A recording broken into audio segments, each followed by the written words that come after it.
think my true nature of interest was always between curiosity, between music, and also like design itself. But I've always had a fascination with buildings since I was a kid, and I would question things like, how do they clean it?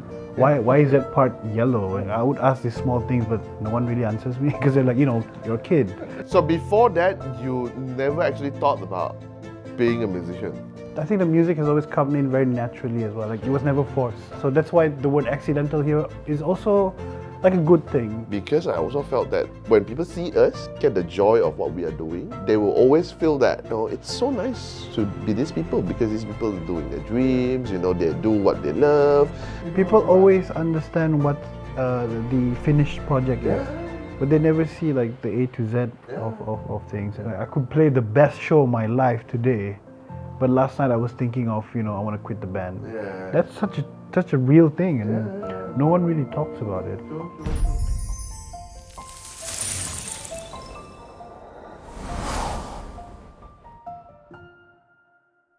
Welcome to another episode here on Feel Good. I'm your host, I'm Joe Kim, and better known as Kim. And today in the studio, we have somebody who might not look from here, not a Kuching guy, but he is a Kuching guy. So we have Ashraf, or better known as Ash, in the studio. What I know is a musician lah. So, but I'm gonna let him tell you about himself more. Okay, first of all, thank you for having me, Kim. Welcome. Salam dulu. Salam. Salam endemic. Yeah, salam endemic. Wow, first person who has Person to say that. to address that actually. Yeah, Okay, nice. Yeah. Abik Yeah. kantoy lah, I come from here. My name's Ash. I'm what you call a accidental musician. Accidental musician. Accidental musician. Okay, I'm gonna ask that later. Okay. Continue Sure. first. I've been doing this for about close to 8 years now. 8 years. Oh, okay. We've seen each other A lot. a lot. So Yeah. here we are, and you're doing your thing. I like the setup. Yeah. Thanks to the studio actually. Yes. Thanks to the studio. Thanks to Prestige Studio. Prestige. It is. Okay. Tell me about why do you say accidental musician? Interesting. So I think having to label yourself as a musician, you definitely have to achieve things, I think, in the grand scheme of things. And I think for me, it's always been somewhat of like, hey, do you want to do something on a, when you're free, do you want to do a show? Do you feel like you're capable? And I go, I don't know if I am. And then I just went with it. Okay. And then for some reason, I really liked it. Oh. Despite having like, you know how you have this strong attraction to music, even for me at least. Yeah. But as you grow older, you kind of go, where can I go with this? Okay. And how far can I take myself and challenge myself? But I've always had that drawing that line for myself, Okay. like Okay. the to be or not to be kind of persona. So So I guess before that, you never actually thought about being a musician? I'm actually an architect.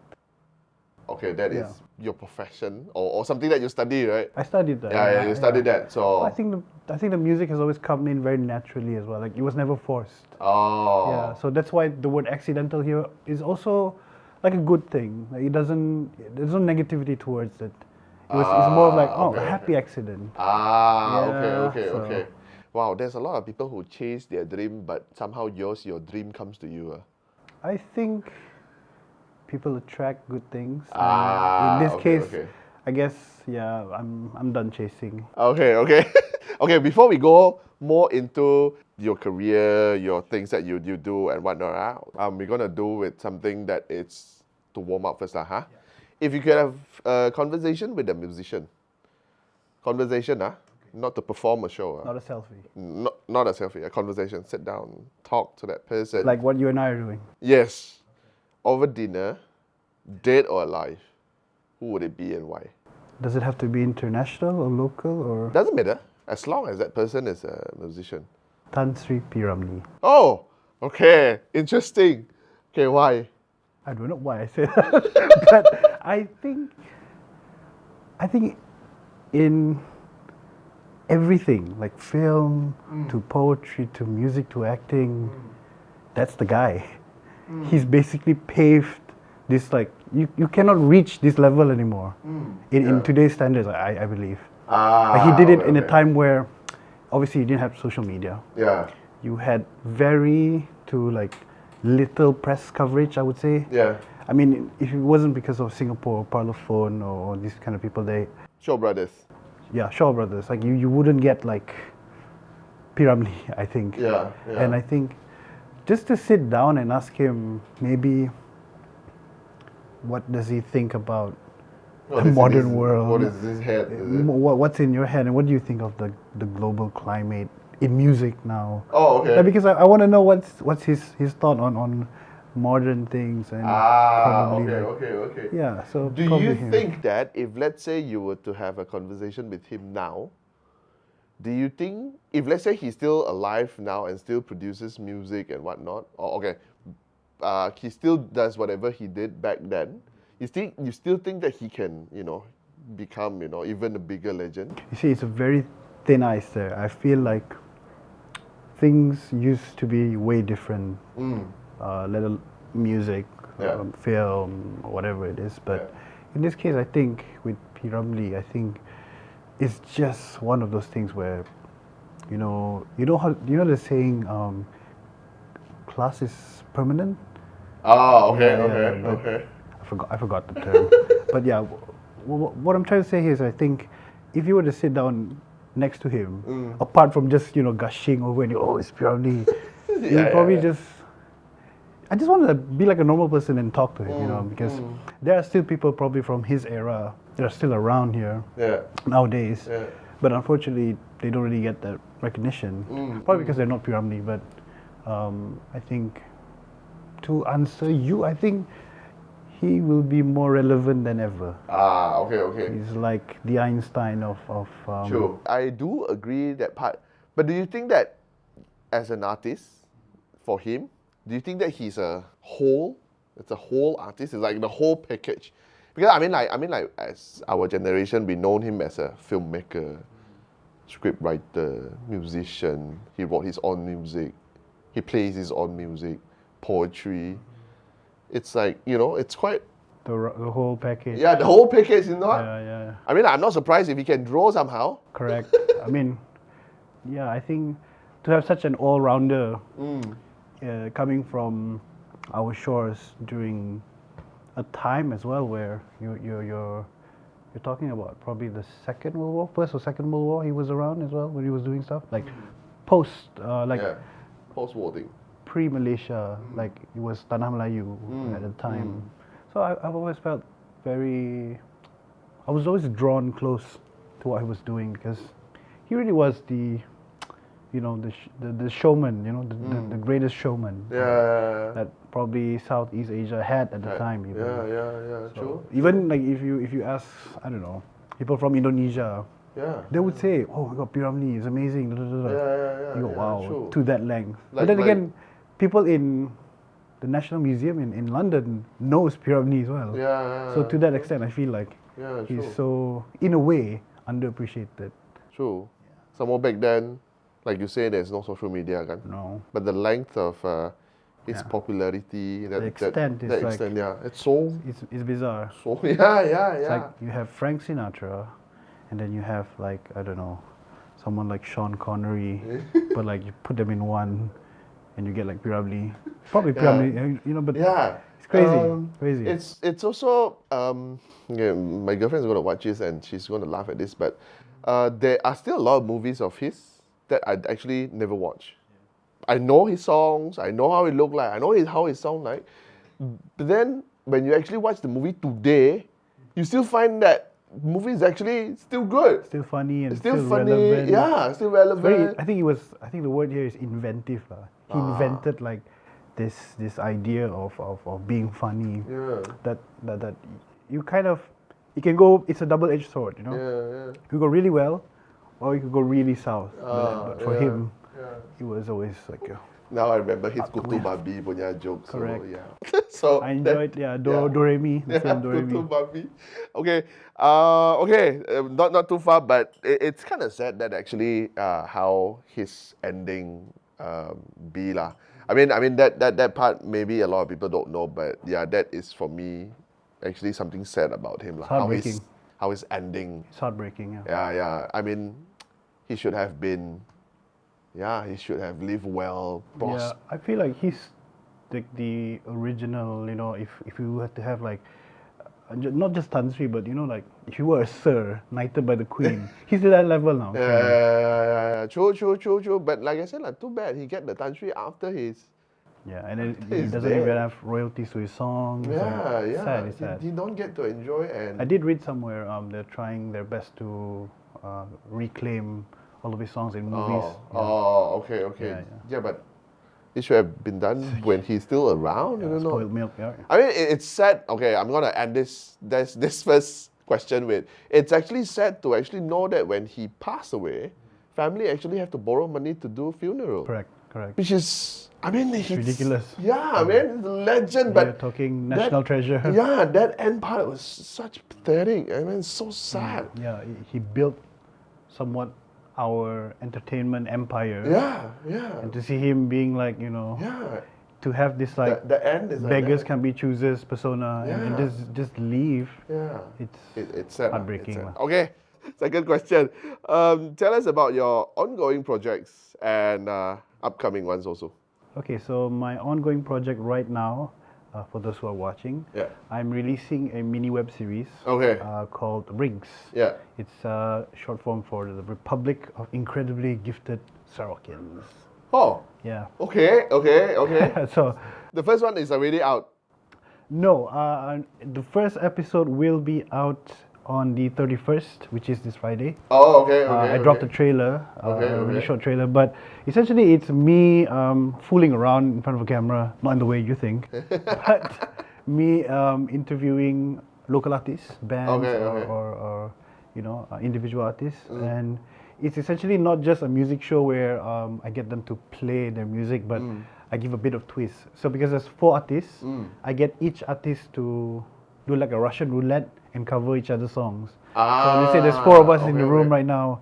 I'll be covering his song, you'll be covering her song, so that kind of thing. But also there's a bit of element, I guess, because I have really dry humor, and I'm a huge fan of series like The Office or Modern Family, the camera work that really like zoom in, zoom out. So imagine Modern Family plus The Office, and then it meets this like KEXP or NPR desk sessions kind of idea, but with a lot of comedy skits, I think. Okay. So 31st of March that it's going to be released. Correct. 4 episodes? 4 episodes only. 4 episodes for now? For now. So it's like a dry test run for the whole thing. Because I want to see how it's perceived with the people first before I move forward. Because this is actually a project funded by Chandana. During the whole pandemic, but unfortunately that was in November 2020. And because of the whole MCO, RMCO, I don't know, it's many COs, it was pushed back and we weren't able to shoot. And until now? Until about now. It's done now. Okay. So, but the shooting, everything is done. It's all done. Released. Now it's just the wait and see part.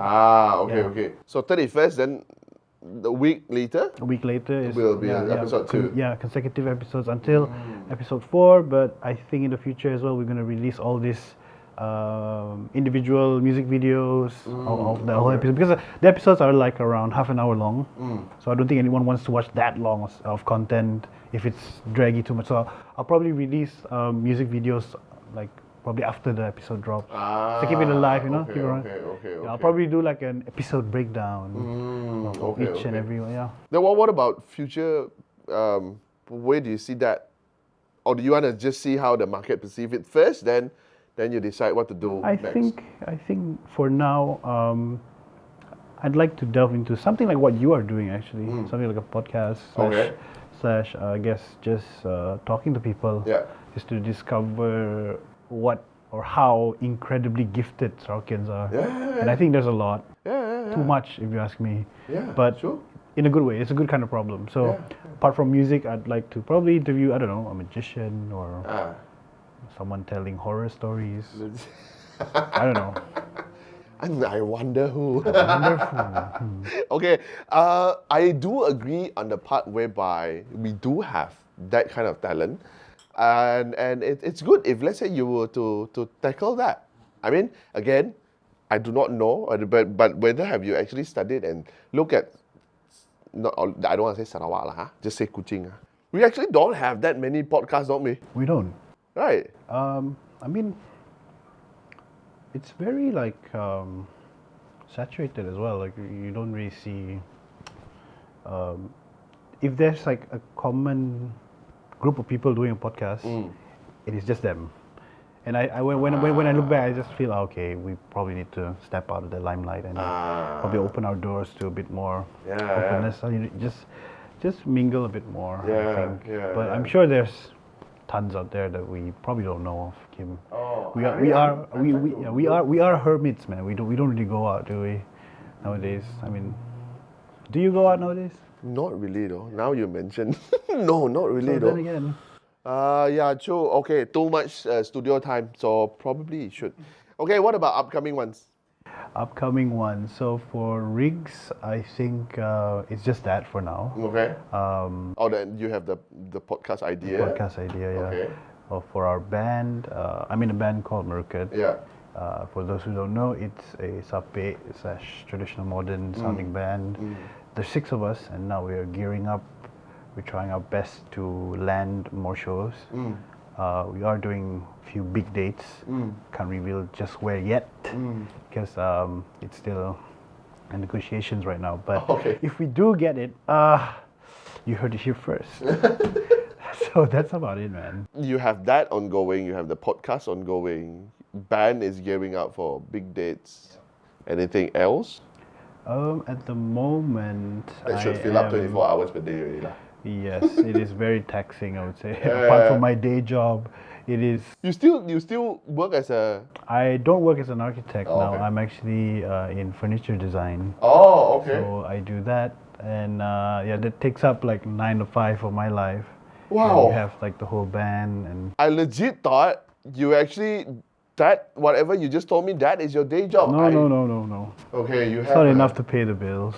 Yeah, okay. That's, that is a sad case of. It's a sad case, but like in hindsight, I think it just unlocks more potential out of yourself. Like you discover, oh, I can do that. Oh, okay. That kind of thing. So I'm in that, I guess, gray area now where I'm discovering, oh, I can use a computer. I know how to use this. Click. Okay. So Okay. But would you say that your 9 to 5 actually helps you with your creative process? I would say yes, because now I'm sort of like a graphic designer for a furniture company. Okay. 9 to 5, what I do is I create infographics for them, bunting designs, so pretty standard stuff. Okay. But along the way is my favorite part, because I stumble upon this, again, going back to the whole accident thing. Yeah. I will stumble upon the design and go, oh, this looks nice if I do it for rigs, for the band. Oh, okay. This looks nice if I want to do something out of my circle, I don't know. Oh, okay. So that sort of fuels my creative juice. Sometimes I need to step out from this whole like songwriting thing, just concentrating on singer-songwriting thing. Probably, I don't know, pick up a book, read up about design, and that always keeps me going. So that has reintroduced my love for design. Because all of this while it's been very rigid. You're talking buildings and stuff. Yeah. It's great, don't get me wrong, but I just wanted to change the scenery. And I think furniture design is very interesting. Okay, but how do you end up studying architecture though? I think I've always had a fascination with buildings since I was a kid. Every time I go somewhere, I go, it's a very tall building. And I question things like, how do they clean it? Why is that part yellow and white? Why does it get green over time? Like, I would ask these small things, but no one really answers me, because they're like, you're a kid. Like, I'll feed you food, go to sleep, take a nap. And as I grew older, I just figured, oh, these are things that you probably won't learn from a book. So picking it up from street knowledge. So I guess that snowballed into like this educational career for me. Like I studied a very interesting period time in my life where I actually enjoyed it. Okay. But okay. I think my true nature of interest was always between that curiosity between music and also like design itself. But not really speaking of buildings and stuff, but just in general. Oh, okay. Yeah, like I thought the PlayStation motherboard was a city because when you look at it, you look at the chipset and I go, oh, this looks like a city. So I had that mind. Do you know what I mean? Like if you look at a chipboard, so that was the kind of headspace I was in as a kid. Oh, okay. So I thought that would have been cool if it was in college. It was not. It was quite the opposite because you had to, you know, face the reality. You had to learn the boring part of construction, which is, Oh, I don't know, cementing or. If you don't mind me asking, your parents is in a creative industry? No. None of them? None. Family members? Or your grandparents? Your... My paternal side, I would say no. No. My maternal side, yes, but it is like not a lot. I could count like less than 10 maybe. Because sometimes I always have this question of where actually we get all this stuff from. Yeah, is it like passed down? Or? Yeah, is it passed down or because you have to get it from somewhere, right? I've always had this saying, I'm my father's son, I am not my father. Okay. You know what I mean? Okay. So yeah. my dad is very by the books. Oh, okay. You know, very. I think you would call a classic boomer. Oh, okay. And that's not a bad thing because that's where he came from. Yeah, you know? yeah. Such a different generational gap. Yeah. Like he lived through like those really big phones in the 90s and the 80s. You know, so I don't blame him for being such a tough cookie. But I think. For me, it was the total opposite. Oh, Total okay. opposite. Like I enjoyed music. Okay. I enjoy having a night out, Okay. sitting down and just talking to people. Yeah. But not your dad? No, my dad's very conservative, I think. Oh, okay. Yeah, which again, it's not a wrong. Not a wrong thing because that's just him. I think I've developed things that I go, okay, this is me. This is not me. Oh, okay. And I just do things that I feel is good for, you know, for me mentally or socially as well. So okay. going back to the question, I think I never really inherited anything musically from him. Probably my late grandfather who used to play piano, but I wouldn't say no, not like a maestro, but he did pass me down one talent, which was to listen by ear. So I would know by ear, that sort of thing. Okay. See, now you know. Probably from there. Probably that, yeah. Probably from there. On my maternal side was a bit more, I guess, say more interesting. I have 3 uncles who made a band of brothers. They were a band and they were brothers. Yeah, brothers. Okay. They were called the Commotions in the 80s. I think they were one of the first few local bands to play RTM. Oh, So, okay. Yeah, so I think that's probably where it came from. Yeah, that's probably where it came from too. Okay. And I have my late uncle, Zany, who is a Melanau descent, who is actually who was a writer, a poet, who sadly is no longer with us anymore. But his son is actually Anding Indrawani, who's also my cousin, who used to be in Academy Fantasia and he does stuff basically. So he's probably the closest mirror image I can probably answer you lah. Okay. Looking back, now that you mention it, I think it's all about my upbringing. Probably I didn't have like access to music, but as a kid I was quite privileged, I would say. I would have a playroom to myself, and in this playroom I remember, it's a very vivid memory of this playroom because we had a double-decker bed, but it was made out of wood, so you could actually walk up to like this like a mezzanine. I don't know. I'm thinking because obviously I don't have. Okay. Yeah, but long story short, in the room, I remember I had toys. Uh. I grew up with the VHS tapes. Remember those? Those Yeah. yeah. Yeah. I was watching a lot of cartoons. Like, I don't think a lot of kids had access to that. I think one of the reasons why I've developed such a niche towards the arts is probably because of that. Because Okay. I remember I would watch a lot of art programs, and it was not like by force or, again, the word accidental came in because you know when you tape the VHS, and usually it comes in with all the ads because my mom would tape something from TV3, and then like because it's a cartoon program, they have commercial breaks, right? Yeah. So they would have this, like, I don't know, commercials where it's like very informative, very like artsy fartsy stuff. I And then thought like we were this. from the same era. How come whatever you just mentioned, I don't remember? Yeah, like remember Along, the show Along? Yeah. Along. Along. So Along had this weird segment where they would always teach you how to draw and stuff. Yeah. So Okay, when they cut, that, when they cut to commercial, it was like Bursa Saham Malaysia. And I was just like, interesting. Yeah, I thought that was part of the program because you cannot compute that you had to because that's how it works. And then when you watch tapes as well, like you didn't know where to pause and play. You didn't know how to rewind. Okay. I had the best time of my life when I found out this is how you rewind the tape. You're just watching everything go in reverse. I thought that was normal. But when I went to school, my friends were like, what are you on about? So. Okay. So I thought I was the weird one out, but I think it's just a part of being able to access that kind of thing at such a young age. I think, yeah. Wow. And honestly, let's face it, the 90s were really crazy when it came to movies or cartoons. You know, like, True. yeah, Power Rangers.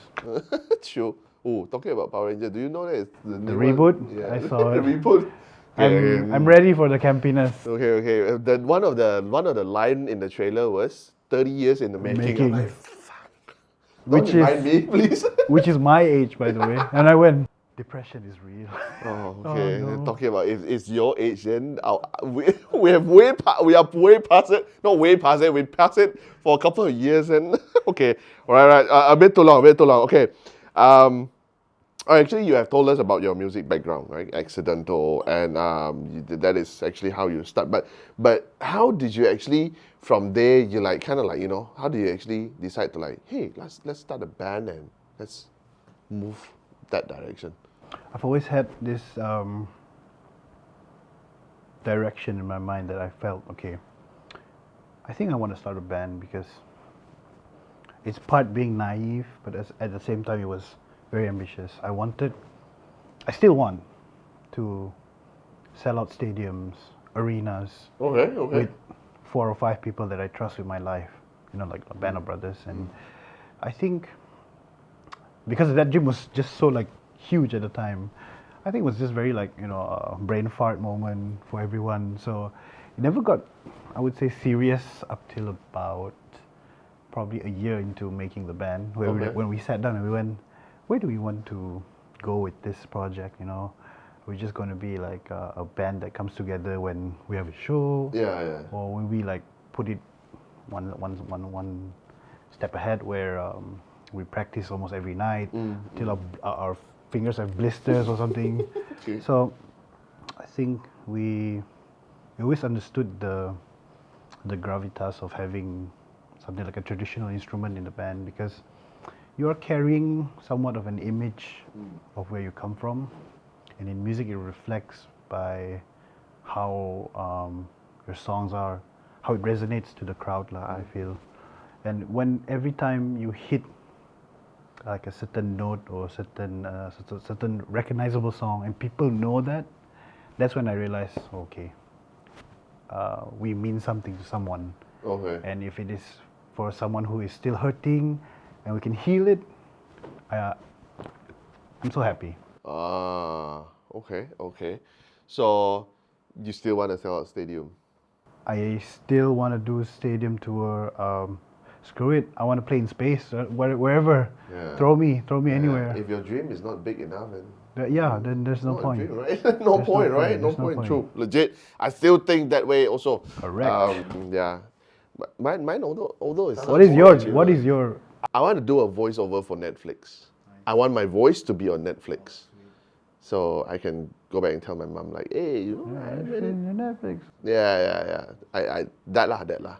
But now, yeah, I want to have Jake Paul sitting here. Jake Paul. Sweet, yeah. Let's say lah. If your dream is not big enough. Probably not one Jake. I'll probably get Logan. Yeah. Logan. Probably Where would it do is? a lot of illegal stuff to Jake. Mr. Beast. Mr. Beast, yeah, cool. One of the sidemen, maybe. On the other podcast, I can say I want to have the dead here, but not on this podcast lah. So. Okay, what kind of music would you say you specialize in, and who's your biggest influence?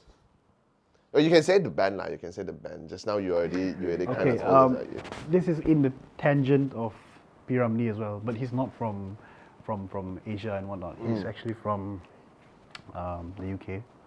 He's an artist called Nick Drake. Now Nick Drake plays folk music, like just Folk like music. Okay. So this was 1969. Nick Drake was probably about 22 years old, I think, if I'm not mistaken. Okay. And he just released an album, a solo album. And during the 60s, the hype was all about the Beatles, the Beach Boys, the early days of Pink Floyd, psychedelic music. So Nick Drake went against all of that and just made an album with one guitar and just him singing.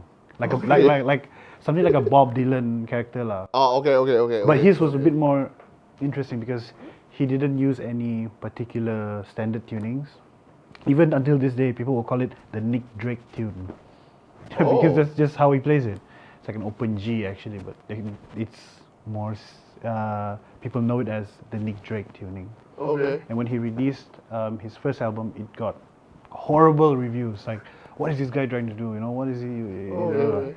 He never gave up. He did album number 2, and he tried to be a bit more mainstream. Okay. Flop. Bad time as well. Okay. Worst reviews now, and they went, oh, Nick Drake is just trying to copy everything from in the market, and he's not doing well. Okay. He finally did a third album, Pink Moon, and I think it's his magnum opus. And it never charted anywhere during his lifetime because shortly after that he died. Oh, okay. Yeah, I think there's reports saying that he took his own life. Oh, And okay. it's funny because people like that, or even people like Tan Sri Piramli, 40, 50 years after their death, they celebrate their album in like this crazy, like a cult level kind of appreciation. They go like, Nick Drake was the one who did this and did that. So I think the similarities even with Piramli, honestly, because Piramli was celebrated like a god, but left to shreds.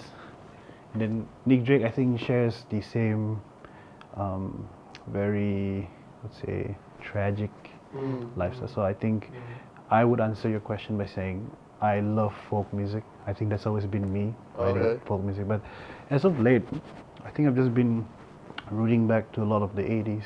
I listen to a lot of 80s stuff. Nick Drake. Okay, I gotta check it out. I've never heard. I don't think I've ever heard. Yeah, I think not a lot of people understand. So there's just 3 solo albums in it. Three albums. 3 songs, 3 albums. The second album, he tried to be a bit mainstream, and he had a band supporting him. Okay. But I think the last album, Pink Moon, that's the one. Oh, okay. Wow. Okay, so somehow that you can say that Speaks too. a lot to me, like when every time I listen to it, I go, okay. Even though you're unappreciated now, I feel there's always room and space for you, even though you're not around anymore. And I think that's such a beautiful thing because even if you're no longer around and you have people who still appreciate you, means you left a mark in someone's life.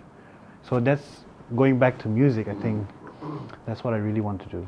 But isn't it sad though when you are gone then people appreciate you? Sad but true. But because, I mean, this is what happened when Michael Jackson sort of died as well. Remember that? He's like a big time A-list musician. But I think building up towards his death, it was very.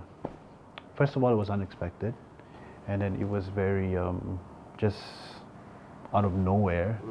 Then people just began to take him for granted a bit because they were saying he was too old to play. He was 50 before he did. I think it was. Is this it? I think the name of the. Okay. Yeah. But it's the one that had Justin Timberlake on it. Okay, I don't remember that. Okay. But again, tracing back, you go, wow. people always have this weird perception that they need to, sort of reject or, conform to normals by saying, oh, we don't like you as an artist, so you're not relevant anymore. But at the end of the day, they're still human. They're doing what they love. And if you don't like what they are doing, no one's forcing it down your throat. No one's forcing you to listen to their songs, to digest and like really listen to. I don't think. Okay. So for you, that is somehow what kept you going, lah. Yeah, I think so, because just like I think probably you felt this as well. You felt a bit of burnout with what you're doing, because I was afraid that what I love would turn into something that I hate. That. I think I speak on behalf of everybody in the art or creative industry that you probably all of us have felt the burnout at one point. If let's say you are in whatever form of art you are in, and you have never felt the burnout, you are not working hard enough. Correct. I think that's like your life partner there, which is disappointment. They got dark real quick. But, Yeah. But I think that's you have to like embrace it, don't you? Yeah. I mean, it's very pretentious for you to write happy songs all the time, or songs about love, about a girl. But then when you go home, you go, I hate this song. I don't want to play it, but people love it. And I feel like freedom of expression, or the will to express, that is art. In its simplest form. Anyway. Sure. I guess somehow your interview, it's also the one that is a little bit heavy. Is it? Yeah. Should we lighten the mood? No, it's okay. I mean, that Bring in the dancers. That is legit. I mean, the realist form that, because again, I think I talked about this a little bit too much also, because I also felt that when people see us, get the joy of what we are doing, but they will always feel that, it's so nice to be these people, because these people are doing their dreams, they do what they love. But then again, the struggle, the pain, the dark moments, and the moment when you sit in the corner like, the fuck am I doing? Yeah, it's like people always understand what the finished project is, but they never see like the A to Z of things, and they never understand that you have these trials and tribulations. And like, I could play the best show of my life today, but last night I was thinking of, I want to quit the band. That's such a real thing, and no one really talks about it. True. But I guess that is also something that I felt like I want to remind myself by having this show. To all of us. Yeah, it's also because whenever I talk to people, that will come as a reminder, because when like previous episode, which probably will air later, we talked to a dancer. She is, I think, almost 40. She's still dancing. She's having a class. But, she used to be an athlete where she did wushu. She did, what was the other one, huh? Then eventually, but the struggle that she went through, it's hard lah. I mean, it's struggle lah, whereby there's no support. Literally what she meant, it's, when we go and compete representing Malaysia, we have to take out our own money to like pay for stuff and represent Malaysia. And when you come back and then you are glorified, but you still out with money, right? I mean, like, one step forward, 2 steps back. Yeah. So I mean, it's sad lah. So tell us about your memorable experience in your industry and how has it impacted your career so far. Not necessarily your music though, not necessarily the band. Yeah, I'm sure before you play with the band, you have played with other people or by yourself. Played by yourself doesn't come out right in the camera. Interestingly, I have not. Oh, really? Yeah, it's always been with the guys. Oh, okay. Okay. Memorable ones then. Okay, this is memorable. Not because it's a band, but also because it is memorable. So we were playing a show. This is about the band. Yeah. We played a show in Iskandar Putri in Johor. Okay. And it was a really gloomy Sunday. Yeah. Okay. Picture this: gloomy Sunday, 12 p.m. outdoor stage. 12 p.m. outdoor stage. And you had like Okay. these really nice escapes. Like by the waterfront, they had like yachts parking. Oh, a yacht. okay. You know, like Okay. it's not like sampan here. A yacht. Yeah. You were just like, oh yes. Fancy. Healthy. We had our scarves out. Okay. You know, creme brulee, and we sat by the side of the stage, and we went. I think it's gonna rain, guys. Oh, like okay. maybe we don't have our hopes so high that we're gonna play this set. Okay. Probably it's not gonna happen. And then yeah, by the Lord Almighty, it rained really heavy. Oh, okay. For the next 40 minutes, like non-stop. We're talking Oh, non-stop. okay, okay. Here's what happened after that. I heard somewhat of like, you know, if you see an official that would be escorted by those motorcyclists, yeah, Okay. and you have like sort of like a siren to indicate someone is coming. We heard like Oh, okay, okay, okay. we heard like this really loud horn, like. "Dah." Okay, what is that? Why is it so loud? Yeah. And then we saw this few motorists who were going around. There was this one particular fella in the middle, bit chubby, bit. I was like, no, Motorbike? cannot, yeah, I was like, no, cannot be lah, cannot be, can't be him. I kid you not, the weather like it just went away. It became straight sunny, and we just went, who is that fella? He was still with the helmet, right? Unveiled the helmet. It's TMJ. Okay. We went, oh wow, he has powers. And we thought, what is that? And then the locals were telling us it's called a daulat, where, Yeah. such as these things sort of exist. Yeah, yada yada, it happened. Huh? And we were so overwhelmed. We didn't know what to do, so we quickly rushed to the stage because they needed music, right? Yeah. So we played leleng for them, Oh, okay. and he stopped to turn around and watch us, and he applauded us and stuff. And then Gideon, our sub player, Yeah. had, I don't know what possessed him to go up to TMJ and ask for a selfie. Oh. So there was actually a picture of him and TMJ together, and he held the sape, and he went, I like this. And then we were really scared. We were like, what if TMJ wants a sape now? How are we going to play? Because I think it's like an heirloom. It's been passed down by Gideon's like late mother to him. And we're like, oh my god, if he takes a sape, we're done. Yeah. So I think that was the most memorable Oh. incident for our band, because you just don't get TMJ at your shows, do you? Let alone stopping and Yeah, watch. not just stopping to watch you, but the weather. Oh, okay, That was okay. pretty crazy. So the stage was wet, and then we were playing, and it was when, what's going on, huh? Like in a moment, we were like, what's going on? Okay. But okay, why is he there though? I think it was like one of those youth forum events. I forgot the exact event. Oh, it's called East Carnival. East Carnival. East Carnival. It's in Iskandar Putri Harbour. Ah, Putri Harbour in okay, JB. okay. And it's I think he was just there to visit the locals. Okay. Now I remember. Talking about the weather part, I mean we have heard this story before. lah. We have, yeah. We have heard this story before. The one that I heard was actually from Here? here. It's in Coliseum. Oh wow. The Coliseum, the one. But that time was the king, Agong himself. So this story came from Gary. Okay. Yeah, he hosted the show with a few more other MC. The weather, it's heavy. It's gonna rain any time now. You know, it doesn't look like it's gonna go away. Cats and dogs. Yeah, it's gonna rain. It's gonna rain. He knows it's gonna rain. Then you can feel like, before you rain, you feel the little bit of mist. you know it's coming. That kind of feeling. They felt that, but they know Agong is on the way. Yeah.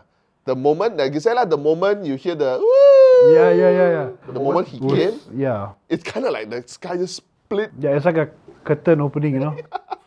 Hey, Okay, Teletubbies walking out. I have no explanation, but yeah. Yeah. I mean, they even have a profession to that. They call themselves weather consultants. Yeah. That one is in our. I just learned of that. Yeah, really. And I thought to myself, that is a really cool job to have on your resume. Architect, musician, weather consultant.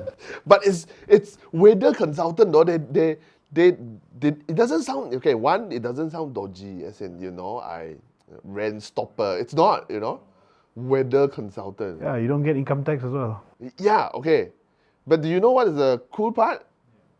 Weather consultant, all event guys know about this person. Really? All event guys know about this person. We all have our own weather consultant. I have it. I have it in my phone too. Wow. Yeah. So this guy, last time when you call, he will come to your place. He will come to your place. To inspect or? To inspect. To inspect. So I'm not joking. I don't say I know. the I'm joke. not saying. It's just. But it's like he datang. He is kind of like putting a GPS set on this area. Okay, this area cannot rain, right? That is number one. Then after that, usually we'll do like a setting, so he will ask you, berapa hari tak mau hujan? He will ask. Then like, Pak, saya mau 3 hari lah, 3 hari. Legit. Oh, okay. Then he will come. Then he will do whatever he's supposed to do. Then 3 days. Then after that, rain will happen. But event day, rain will not. I've been in the event line for quite some time, right? So, past a few years. Now, it's just on the phone. Oh, wow. Yeah. Hello, Pak, ni bila-bila event this area. Oh, boleh. Nanti WhatsApp saya Google Map. Here's my question. Yeah. Do you think they have a WhatsApp group of like fellow weather consultants I have no idea. where one man. of them just goes, "Hey, I have a job for you today. Oh, yeah, okay. They don't want rain in Surya. Who's up for it?" And then somebody just goes, "I can't. It's raining. I'm busy with the weather." I have no idea. But the last time I used this guy's service was, I call up, he asked me how many days. I said 3 days. Before, during, after, right? Because the setting, everything done, because the client is going to come and inspect. So that day cannot rain. Event day cannot rain, people's going to be there. After, because we're going to dismantle, so it's better if it doesn't rain, right? So 3 days. First day it rained. Heavily. I was calling, Pak, boleh refund nggak, Pak? Sekarang hujan, no. I'm like, literally, I take my phone, dengar, Pak. What did he say? No. He like, oh, ini. Memang tidak okay, memang okay punya. Esok guarantee tidak hujan. Kalau hujan saya refund. And then tomorrow tidak hujan lah. But I'm like, the day before hujan mah. You refund the day before lah. But that is the last time I actually called a Weather consultant. It's crazy. But Can you imagine the kids show and tell? And you go, what does your dad do? Oh, my dad's a fireman. My dad works in a firm. My dad tells you when it rains and when it's hot. Can you imagine the amount of bullying the child will get?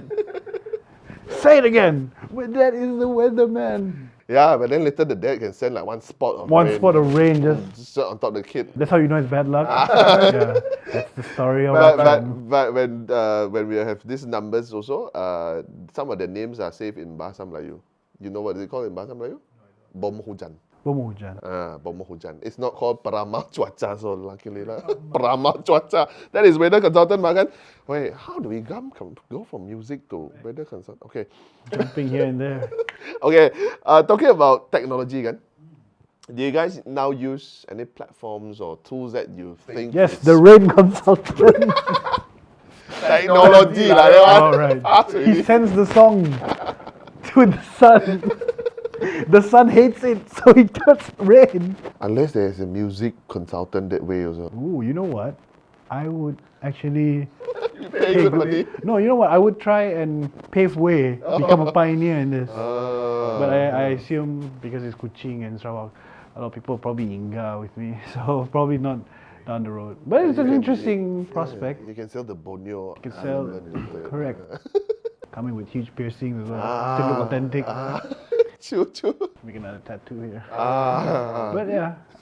Sorry, the technology you were saying? Yeah, technology part, the platforms or tools that you use to actually. I guess the normal ones, yeah. Spotify, the YouTube. What about producing? What about production? I think my guitarist does a lot more production work because he works with TV Sarawak. So he's a bit more exposed to all of that. Okay. Apart from rigs, I think I share a bit of line with you in hosting. Yeah. Do a bit of MCing, a bit of Yeah. hosting. So my line of work is a bit, I guess you could say, on the lower ground lah, compared to big productions and stuff. But yes, I am aware of a few, but I'm not really in touch with that. I'm more on the face of things. Okay, if that's the case, then let's say we talk about, because I mean you are younger but not too far. I mean we started with MSN, right? Where were you in that area? Wow, yeah. Okay. Yeah. So you're familiar with that, right? Yeah, Napster, man. Probably someone in the studio might not. Okay, from MSN then we moved into Friendster. Friendster, Right? yeah. It was Friendster. pre-Facebook. It was Yeah, Friendster. pre-Facebook. Drop me a testy. Then after that, Facebook. So that transition, right? Until today, we have TikTok. Well, what do you think that transition, does it do anything to the music industry? I think it's also a double-edged sword. It could go really great for some people and just be. I'll give you a good example. A band from Malaysia, Masdo. They released a song called Dinda 4 years ago, and Dinda recently got viral in Indonesia. Oh, Now, okay. when you open a TikTok with the name Masdo Dinda, I think it has over like millions of views because people just do that. They like to dance, don't they, on TikTok? Oh, They look to okay. play the song, but Yeah. it's great exposure in that Yeah, sense. yeah. So I think, I mean, you never know. I mean, I'd love to try it out. Have you? But no, not yet. Oh, not yet. No, I'm really bad at TikTok. Like, my girlfriend sends me a lot of TikTok videos to watch. Okay. I'm sorry, I never opened it. Jesus, okay. Thank God she's not here. She's gonna watch this anyway, right? She'll. Okay. But But yeah, why don't you watch it? I guess I've just never been interested in 100 videos a day. Probably like I'll just watch and then it just doesn't click me, you know. Not as much as like a YouTube video of a band playing. I think it's just about interest. Yeah. I also felt that is how we become older. It is. Well, It is. right? It is. Because It's one of those things where you go, oh, during my time, we Yeah. had this. Yeah. Because we are like, because maybe our parents like, the phone is not a thing back then. I mean, now they are hooked on the phone, but last time, It's worse when parents send you TikTok. It's okay for the younger ones, or your girlfriends, or your wives, or your kids. When your parents do it, something's wrong with you then. My mom sent me TikTok. I don't remember though. I don't remember. I mean, she's better off. I think No, my mom is already there. Okay. Yeah, my mom is already there. My mom is also on something called, let me translate, 小红书, red little book. right. Is that like Yeah. a reading app? No, it's like a TikTok, but from China. Right. It's like a TikTok, but the thing is, like TikTok, you watch, everything is in video, right? This red little book, it's something whereby it also has articles. It also, when you scroll, there are videos. Then you scroll, there's recipe. It's just a recipe whereby you can see like wordings and whatnot. It goes back to the whole TikTok thing as well. You can get educational content. It's just the amount of crap stuff I see on there. It just turns me off sometimes. Okay. I have pretty like short fuse when it comes to. I go like, But the video is already very short. I know, but then again, when the funny ones are really funny. Okay. Then I just want to kill switch, and then because I'm the type of guy who, I think my girlfriend knows this. I think I watch a lot of documentaries. Or a lot of deep dive videos, like what happened to Nickelodeon in the 90s. I actually watched it. I legit know that kind of video. Yeah, you know, like Yeah. why you don't see any more of Macaulay Culkin. Yeah, I'm that kind of guy. Different trajectory. Okay, different. But I also felt that TikTok also has this video. Oh, they do. Yeah, It's just really short, yeah. Yeah, really short. So once I'm the kind of guy who once I like something, I go like, why is it so short? I need more. Salah. So I have to like pace myself. Okay. So you can say that it has a huge impact lah. Right? It's just that, like you say, like it can be very good for some, Correct. very bad. Massive value in TikTok. Don't get me wrong. I won't shoot it down for what it is. You know, of recent terms, we learned about the whole TikTok CEO answering this whole Americans in court. Yeah. So I believe he's not that stupid, right? You know. So having all of this around you, you sort of learn to appreciate it a bit. Yeah. Because that was the same thing with Vine, 10 years ago. Remember that? Wow. Yeah. Of course. Yeah, we had Vine. Yeah. That was how I got to know Logan Paul. Yeah. True. And yeah. Okay. If we talk about Vine, it's another 2 hours and another 2 hours. I might take off my jacket. I don't want to do that. Sorry, Okay. Peter. Okay. Have you ever find yourself in a creative blocks, and how do you tackle it? All the time. All the time. All the time. How do you tackle it? Eat, Eat. sleep, wake, Do it again. do it again until I feel a bit more comfortable. Sometimes it's just different coping mechanisms, like a creative block, let's go out for a walk. Creative block, let's paint. Okay. Oh, for you, it's different. There is no. It's different. It's not really one solution to it. I collect vinyls. Okay. So if I am having a creative block, I just spin a vinyl and I go, such a creative bastard. You know? Can't do that. And I just end up like try to find things that make me a bit at peace, you know, to prepare reading. And I play this fish game. It's like one of those what do you call those, Candy Crush, but it's like a fish version. So that is like therapeutic for me. My girlfriend hates it when I play it. Okay. Fish. Game. It's called Fishdom, like Kingdom. Fishdom. Yeah, do you know Fishdom? Legit the Yeah. things that pop up when you Yeah. advertisement and whatnot. Oh, So you're the one who take the bite lah. No. Okay, so I actually did that pre-pandemic. Oh, So okay. during pandemic, that was my best friend. Oh, okay. Oh okay, no, okay. yeah. Fishdom. Okay. I've seen it a lot on advertisement. Have you? Yeah. But never like let's look at it like Omi, you know Omi. Oh me, yeah. Oh my God, let's not go there. Yeah. Let's not go there. Let's Oh not me, Lord. Okay. Hey, since I going down. Okay, I can do this one because actually I felt this question is actually quite interesting. Any social issues that you are passionate about, and how do you use your music to raise awareness or affect change? Any particular social issue that you? Okay, have you watched the film Mentega Terbang, or have you heard about any Mentega Terbang? Mentega. You said Mentega. Mentega like butter. No. Butterfly. Mentega terbang. I know. Mentega Terbang. So it's a film that Malaysian film. it's a Malaysian film just Okay. released about released about 2 years, I think. Okay. But it has recently caused a bit of hot debate lah Issue. Okay. with the Islamic scholars, because it's a film about a young girl who questions her faith, which is Islam. Oh, okay. And she is like on the brink of sort of leaving the faith lah. Oh, okay, So I okay. feel like those sort of issues, it is very interesting to tackle, because you just don't see people answering questions. They get mad for some reason when you ask about this, and they Yeah, go like, true. you don't follow the faith and stuff." But maybe if we sat down and talk about it, we'll come to a conclusion or an answer. And unfortunately, we haven't seen any of that lah from any of the scholars. It was more like, "Oh, you are disrespecting the faith.